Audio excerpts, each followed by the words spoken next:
Pour cette édition 2020 de la Fête de la Science, nous visitons le laboratoire IRIS qui se situe dans le sud de l'île. Pour nous accueillir, Georges Dallot, enseignant-chercheur à l'Université de La Réunion, il assure la direction du laboratoire IRIS. Et sa passion, la batterie. On peut dire qu'on se fait mener à la baguette. Le laboratoire IRIS est spécialisé dans la fonction musculaire et le mouvement du corps humain. Et c'est pas tout, leur mission est aussi de faire des recherches pour que vous et moi travaillions dans de meilleures conditions. Et sinon Georges, peux-tu nous dire sur quoi portent vos recherches? Nous nous intéressons essentiellement finalement à l'homme avec un grand H, l'homme dans son environnement et également au fonctionnement de l'homme. Par exemple, nous nous intéressons aux interactions humaines dans des activités professionnelles, ce qui permet de mieux définir certaines tâches professionnelles et surtout, bien souvent, un meilleur fonctionnement entre les individus. Et on répond ainsi à parfois des appels d'offres, des appels de recherche concernant le bon fonctionnement dans les équipes de travail ou bien aussi dans des situations pédagogiques également, dès qu'il y a des interactions humaines. C'est le premier thème qui nous intéresse énormément.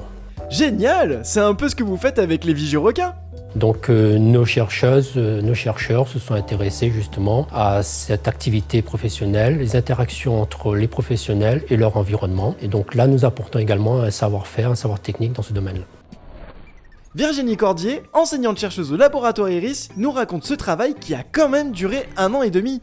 Sur une première phase, on a regardé un petit peu comment s'organisait le métier. Ensuite, on a filmé les différents registres professionnels et donc ceux qui font leur activité immergée. Et ensuite, on a réalisé des entretiens avec eux pour qu'ils puissent nous expliquer exactement ce qu'ils font en activité pour mieux comprendre finalement comment ils agissent, pour quelles raisons ils agissent, à partir de quelles données ils agissent, c'est-à-dire quelles connaissances. Et ensuite, on les interroge par binôme parce que donc ils ont pour mission de sécuriser des zones donc en binôme. Et l'idée, c'est forcément de voir comment ils s'organisent à deux pour réaliser leur activité et donc protéger les surfeurs qui sont à l'intérieur de cette zone-là. Donc l'objet de ce travail, à l'origine, c'était une commande institutionnelle. Donc on nous avait demandé finalement de décrire et de comprendre le métier pour envisager des pistes de professionnalisation, c'est-à-dire de pouvoir comprendre finalement en quoi consiste leur métier et éventuellement à les raccrocher à une branche professionnelle déjà existante. Et donc Vanessa Poirion travaille aussi sur ses démarches de thèse là-dessus pour comprendre finalement le développement des professionnels dans leur activité et comment se construisent finalement des métiers innovants.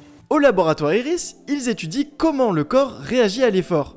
Florian Chouchou, enseignant-chercheur au STAPS de l'Université de La Réunion, nous explique tout ça. Alors ce matin, c'était une de nos étudiantes qui a fait une épreuve d'effort sur piste.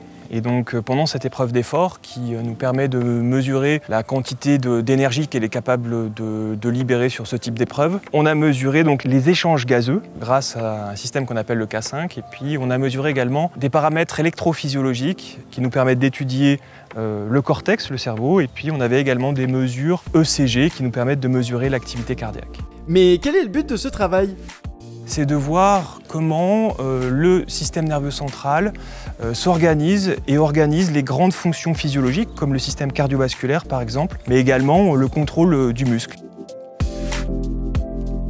Et ces études vous permettent d'apporter des solutions? On est un laboratoire qui s'intéresse à la fois au fond du problème, mais on s'intéresse également aux solutions technologiques qu'on peut offrir à partir des solutions qu'on trouve sur des problématiques un peu fondamentales.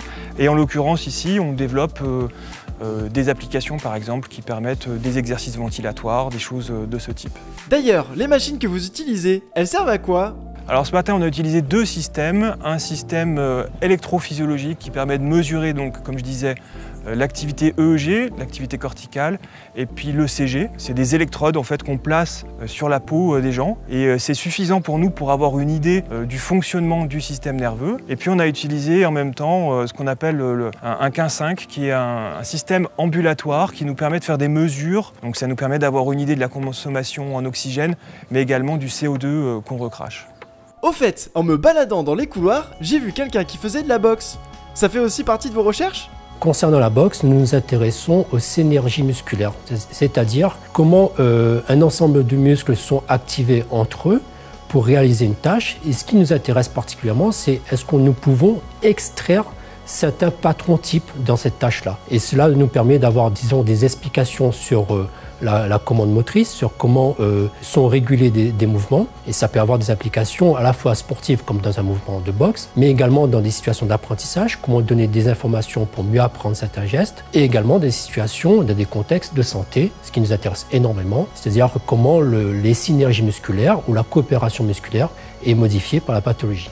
Pendant la visite, je suis tombé sur un vélo un petit peu étrange. Peux-tu nous en dire un petit peu plus ? Alors nous avons par exemple développé et instrumenté un cyclo-ergomètre qui nous permet de mesurer en temps réel la force développée, la vitesse de pédalage et l'accélération des pédalages. Avec ce système complet et instrumenté, nous pouvons avoir ce qui est assez unique, une relation force-vitesse des membres inférieurs du sujet et voir également donc son profil en puissance quand la vitesse varie. Ça nous permet d'avoir un diagnostic très précis des capacités mécaniques et physiques des muscles impliqués, et donc d'avoir ce qu'on appelle nous un profil force-vitesse. Ça nous permet aussi donc d'individualiser des programmes d'entraînement, c'est-à-dire qu'à chaque personne, soit un patient, soit un sportif, on lui fait un test de force-vitesse, on connaît son profil type qui lui est associé, et à partir de ce profil-là, on va définir l'intensité d'exercice. Donc on adapte vraiment l'intensité de l'exercice au profil de chacun.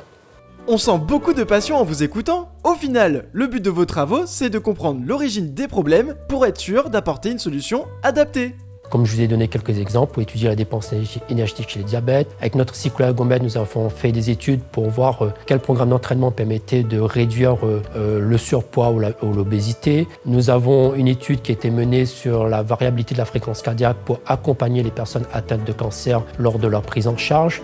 Et l'activité physique est vraiment pour nous comme un médicament, mais un médicament qui doit être pris avec des doses très précises, d'où nos systèmes qui permettent de mesurer l'intensité, qui doivent être pris avec une certaine régularité et, j'allais dire, bien administrés également. D'où donc nos filières de formation qui sont en lien avec l'activité physique adaptée et santé. Merci Georges, merci Florian, merci Virginie, à très bientôt.